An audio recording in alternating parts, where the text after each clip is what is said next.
श्री नारद बड़े तपस्वी और ज्ञानी ऋषि हुए, जिनके ज्ञान और तप की माता पार्वती भी प्रशंसक थी। तभी एक दिन माता पार्वती श्री शिव से नारद मुनि के ज्ञान की तारीफ करने लगी। शिव ने पार्वती जी को बताया कि नारद बड़े ज्ञानी हैं, लेकिन किसी भी चीज़ का अहंकार अच्छा नहीं होता है। एक बार नारद को इसी अहंकार के कारण बंदर बनना पड़ा था। ये सुनकर माता पार्वती को बहुत आश्चर्य हुआ। उन्होंने श्री शिव भगवान से पूरा कारण जानना चाहा। तब श्री शिव ने बताया, इस संसार में कोई कितना ही बड़ा ज्ञानी हो, लेकिन श्री हरि जो चाहते हैं वो उसे बनना ही पड़ता है। नारद को एक बार अपने इसी तप और बुद्धि का घमंड हो गया था। इसलिए नारद को सबक सिखाने के लिए श्री विष्णु को एक युक्ति सूझी। हिमालय पर्वत में एक बड़ी पवित्र गुफा थी। उस गुफा के निकट ही गंगा जी बहती थी। वो परम पवित्र गुफा नारद जी को अत्यंत सुहावनी लगी। वहाँ पर के पर्वत और नदी और वन को देखकर उनके हृदय में श्री हरि विष्णु की भक्ति अत्यंत बलवती हो उठी। वे वहीं बैठकर तपस्या में लीन हो गए।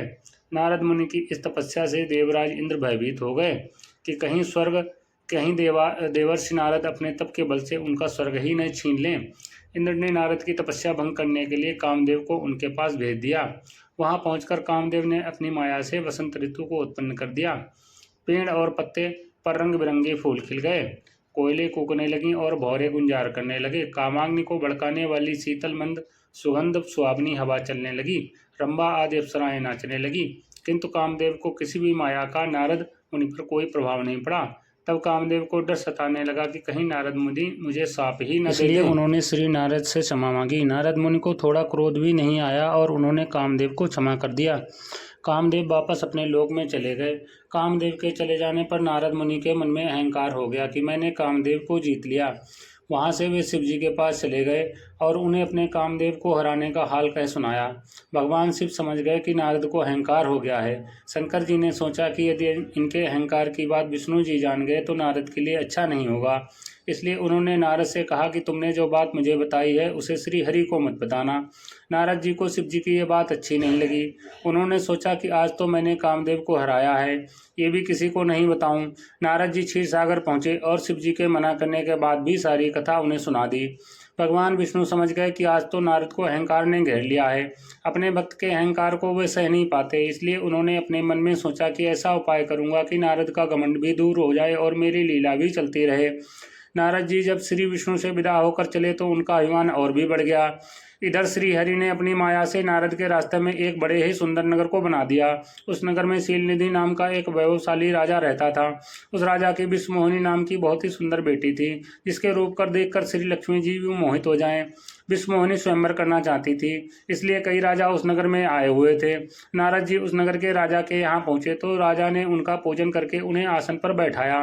फिर उनसे अपनी कन्या की हस्तरेखा देखकर उसके गुण दोष बताने के लिए कहा। उस कन्या के रूप को देखकर नारद मुनि वैराग्य भूल गए और उसे देखते ही रह गए।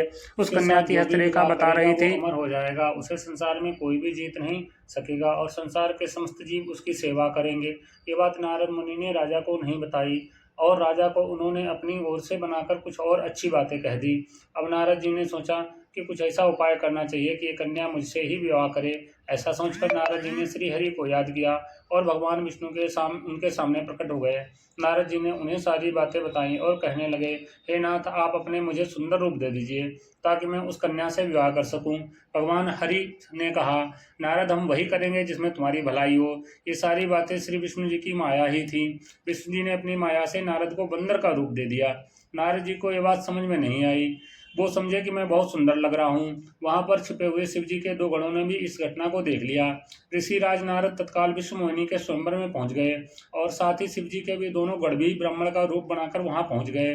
वे दोनों गण नारद जी को सुनाकर कहने लगे कि भगवान ने इन्हें इतना सुंदर रूप दिया है कि राजकुमारी सिर्फ इन पर ही रीझेगी। उनकी बातों से नारद जी मन ही मन बहुत खुश हुए। स्वयं भगवान विष्णु भी उस स्वयंवर में एक राजा को रूप धारण कर कर आ गए। विश्वमोहिनी ने क्रूप नारद की तरफ देखा भी नहीं और राजा रूपी विष्णु के गले में वरमाला डाल दी। मोह के कारण नारद जी की मन की बुद्धि भ्रष्ट हो गई थी। राजकुमारी द्वारा अन्य राजा को वरमाला डालते देख वे बहुत परेशान उठे। उसी समय शिव जी के गणों ने ताना कसते हुए नारद जी से कहा, जरा दर्पण में अपना मुंह तो देखिए।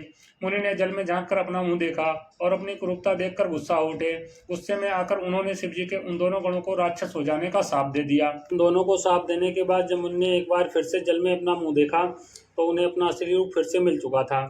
नारद जी को अपना असली रूप वापस मिल गया था, लेकिन भगवान विष्णु पर उन्हें बहुत गुस्सा आ रहा था, क्योंकि विष्णु के कारण ही उनकी बहुत हंसी हुई थी। वे उसी समय विष्णु जी से मिलने के लिए चल पड़े। रास्ते में उनकी मुलाकात विष्णु जी, जिनके साथ लक्ष्मी जी और विष्णुमोहिनी भी थी, से हो गई।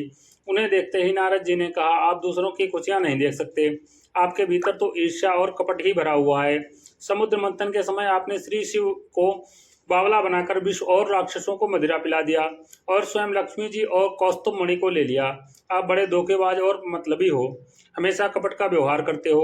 हमारे साथ जो किया है उसका फल जरूर पाओगे। आपने मनुष्य रूप धारण करके विष्णु मोहिनी को प्राप्त किया है, इसलिए मैं आपको श्राप देता हूँ कि आपको मनुष्य जन्म लेना पड़ेगा। आपने हमें स्त्री से दूर किया है, इसलिए आपको भी स्त्री से दूरी का दुख सहना पड़ेगा। आपने मुझको बंदर का रूप दिया है, इसलिए आपको बंदरों से ही मदद लेना पड़ेगा। विष्णु ने पूरी तरीके से स्वीकार किया और उन पर से अपनी माया को हटा लिया। माया के हट जाने से अपने द्वारा किए गए श्राप को याद कर नारद जी को बहुत दुख हुआ, किंतु दिया गया श्राप वापस नहीं हो सकता था, इसलिए श्री विष्णु को श्री राम के रूप में मनुष्य बनकर अवतरित होना पड़ा। शिव जी के उन दोनों गणों ने जब देखा कि नारद जी माया से मुक्त हो चुके हैं, तो उन्होंने नारद जी के पास आकर उनके चरणों में गिरकर कहा, हे मुनिराज, हम दोनों शिव जी के गण हैं। हमें बहुत बड़ा अपराध किया है, जिसके कारण हमें आपसे श्राप मिल चुका है। अब हमें अपने श्राप से मुक्त करने की कृपा करें। नारद जी बोले, मेरा श्राप झूठा नहीं हो सकता, इसलिए तुम दोनों रावण और कुंभकर्ण के रूप में महान ऐश्वर्यशाली, बलवान तथा तेजवान राक्षस बनोगे और अपनी भुजाओं के बल से पूरे विश्व पर विजय प्राप्त करोगे। उसी समय भगवान विष्णु राम के रूप में मनुष्य शरीर धारण करेंगे। युद्ध में तुम दोनों उनके हाथों से मारे जाओगे और तुम्हारी मुक्ति हो जाएगी। बोलो सनातन धर्म की जय। इसी प्रकार की कथाओं के लिए कृपया हमें सब्सक्राइब करें, हमारे चैनल को लाइक करें और हमारी कहानियों को शेयर करें। धन्यवाद। Thank you. जय सिया राम।